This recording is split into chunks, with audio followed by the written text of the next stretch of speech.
Welcome to NPT TV. I'm Randall Mauricio. And I'm Tamara Furlansky. Nonprofits are all tweeting, Facebooking, and checking in with Foursquare. But is it making a difference when it comes to raising money? Yeah, we'll hear from Carrie Lewis at the Humane Society of the United States later in the show. But first, here are your headlines.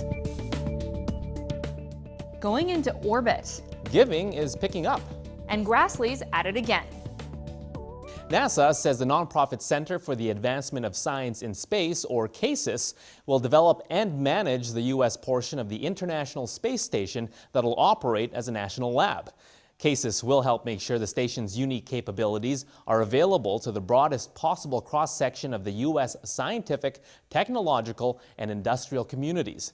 Charles Bolden, a NASA administrator, says the space station is the centerpiece of NASA's human spaceflight activities, and it's truly a national asset.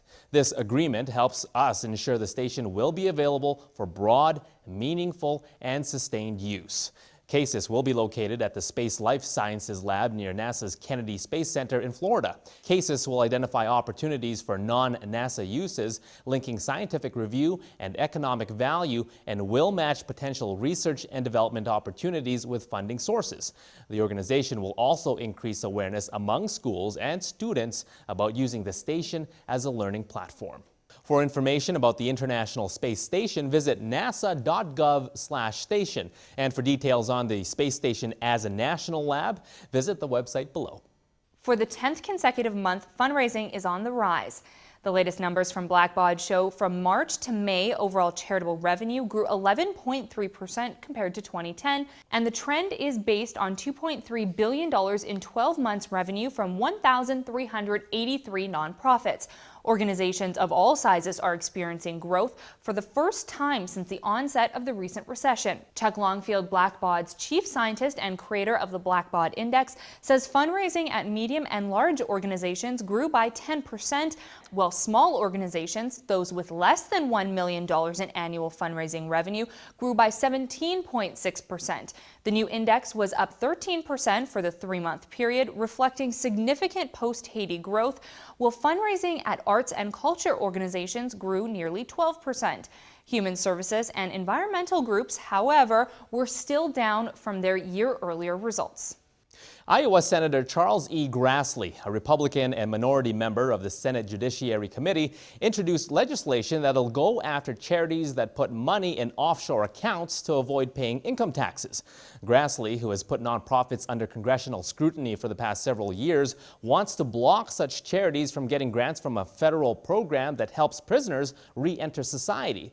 It's in an amendment to a bill pending in the Judiciary Committee to extend the so-called Second Chance Act.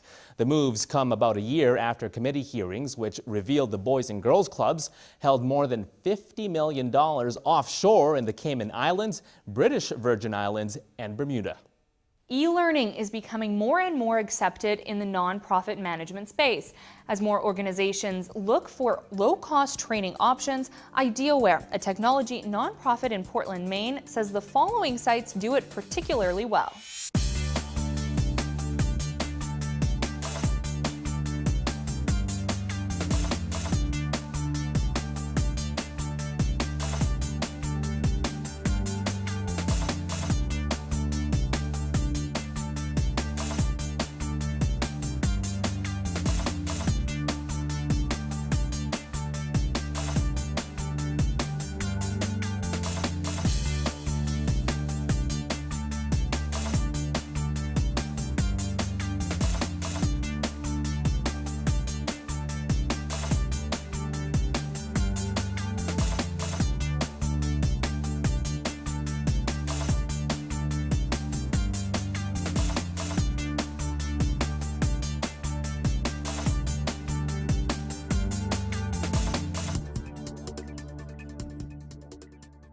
Whether it's education, advocacy, or fundraising, online activities have become a big part of the nonprofit world. Now, Carrie Lewis, Director of Emerging Media at the Humane Society of the United States, joins us to share how her organization is using social media. Hi, Carrie. Hi, Randall.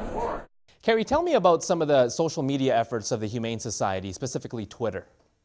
So on Twitter, we actually use it very differently than we do Facebook. We use Twitter for a lot of customer service, listening. We do some advocacy and some fundraising, but it's really about building relationships. It's kind of more of a public relations tool for us, actually. But we do support our campaigns that we do with Facebook and Twitter, and so we will promote our campaigns, our advocacy campaigns.